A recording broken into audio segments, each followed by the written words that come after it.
In May 1940, the world watched in disbelief. France, the great military power of Europe, a nation that had once stood victorious in the First World War, collapsed in just 6 weeks.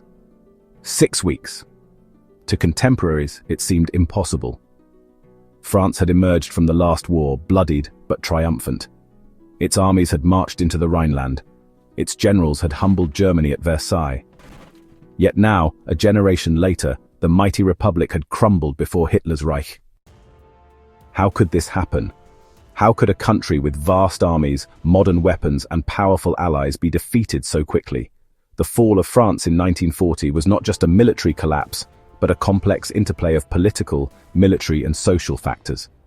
Politically, France was deeply divided, with internal strife weakening its resolve. Militarily, the French high command was unprepared for the speed and ferocity of the German Blitzkrieg. Socially, the trauma of World War I had left the French populace weary and demoralized. Key figures like Charles de Gaulle advocated for modernization, but their voices were often ignored. The MaginotLine, a symbol of French defensive strategy, proved ineffective against the rapid German advances. As the German forces swept through, the French government faced a crisis, leading to the eventual armistice and occupation. To truly understand the events that would unfold in 1940, we must first return to the deep shadow cast by the First World War, a conflict that shattered Europe and left scars that would shape the decades to come. France emerged from the war victorious, but at a devastating cost. Towns and cities across the north lay in ruins, and the countryside was pockmarked by shell craters and trenches. Over 1.3 million French soldiers were dead, an entire generation lost. Millions more returned home wounded, traumatized, or forever changed, leaving families and communities in mourning. Hundreds of villages in the north were wiped from the map, never to be rebuilt. The landscape itself bore silent witness to the scale of destruction. The trauma of battles like Verdun and the Somme was etched into the nation's soul, haunting the collective memory of France for years to come. Determined to prevent such horror from ever returning, French leaders focused on defense, building massive fortifications like the MaginotLine and shaping military strategy around the fear of another devastating war. Yet the Treaty of Versailles, meant to secure peace, also sowed seeds of resentment and instability across Europe. The trauma and loss of World War I would influence every decision France made as new threats began to rise. In the aftermath of World War I, scarred by the devastation of trench warfare, France sought a way to shield itself from future German aggression. Their answer was the MaginotLine, a marvel of engineering and a symbol of national resolve. Named after André Maginot, the French Minister of War who championed its creation, the line was a chain of imposing fortresses stretching over 400 miles along the German frontier. Beneath the surface, vast networks of bunkers, artillery casemates, and reinforced shelters were painstakingly constructed, designed to withstand the heaviest bombardment. Underground railways and tunnels linked garrisons, allowing troops and supplies to move swiftly and safely beneath the earth. To the French public and military alike, this was security made concrete, a fortress that embodied the lessons of the last war and the hope of never repeating it. Politicians assured the nation that the MaginotLine would stand as an unbreakable barrier, preventing another invasion and giving France the confidence to face an uncertain future. The Allied strategy, though carefully crafted, contained a critical flaw, one that was deeply rooted in both history and military tradition.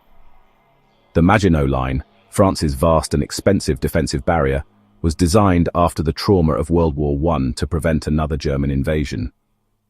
But it stopped abruptly at the Ardennes, a dense, hilly forest straddling Belgium, Luxembourg, and France.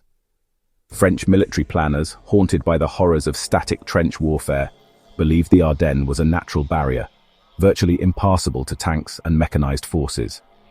This belief was reinforced by outdated intelligence and a lack of recent reconnaissance. Their assumptions were shaped by the experiences of 1914, when armies advanced slowly on foot and horseback, and the Ardennes' rugged terrain, thick forests, and poor roads had indeed been a formidable obstacle to movement. Yet by 1940, warfare had transformed. The French, still anchored to old doctrines and overconfident in their static defenses, underestimated the speed, coordination, and adaptability of modern mechanized armies. This fatal miscalculation left a vulnerable gap, one the Germans would soon exploit with devastating effect. France was also, well, fragile from within. In the 1930s, governments fell one after another, sometimes lasting only months. Strikes and political violence shook the Republic. The rise of fascism and communism split society. While Germany mobilized under Hitler, France was hesitant, divided, and just unprepared psychologically for the storm to come. The French army was vast and proud, steeped in tradition and shaped by the trauma of the First World War. Its structure and mindset were deeply conservative, rooted in decades-old doctrines and a reverence for past victories.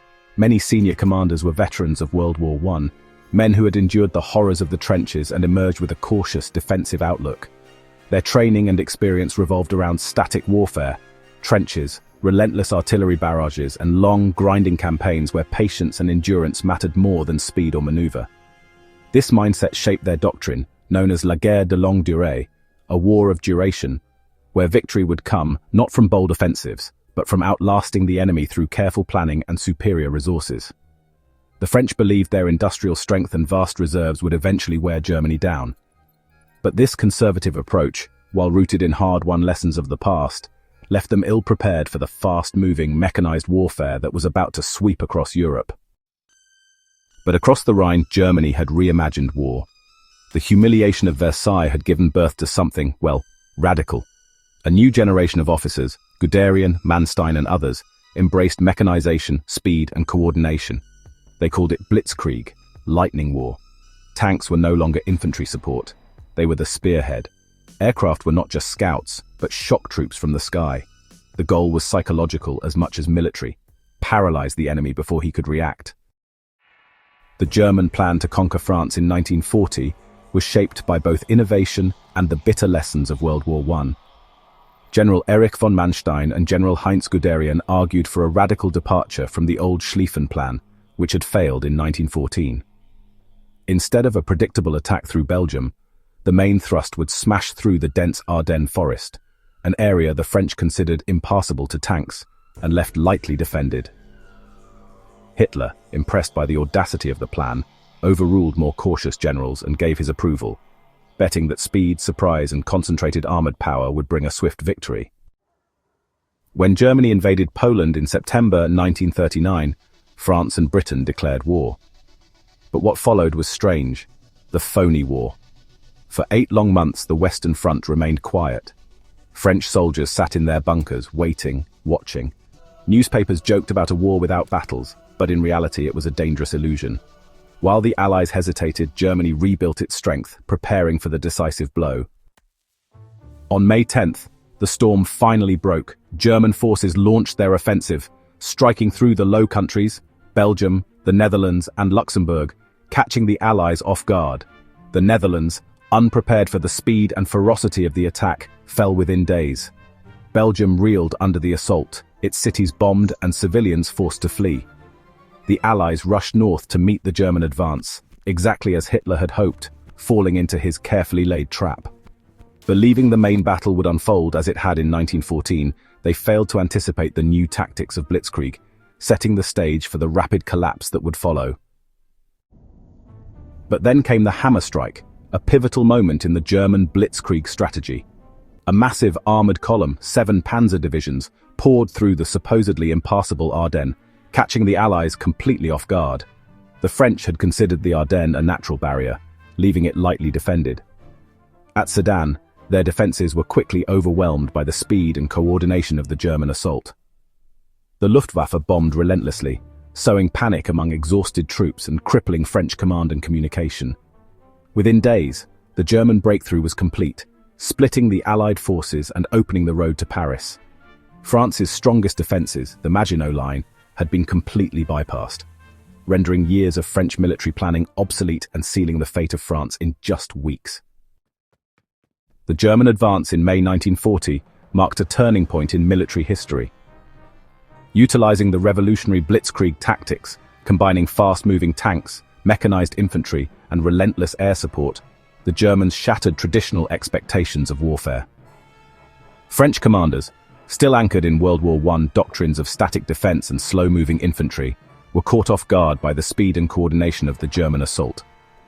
By May 20th, German panzers had reached the English Channel, splitting the Allied armies and sealing the fate of France.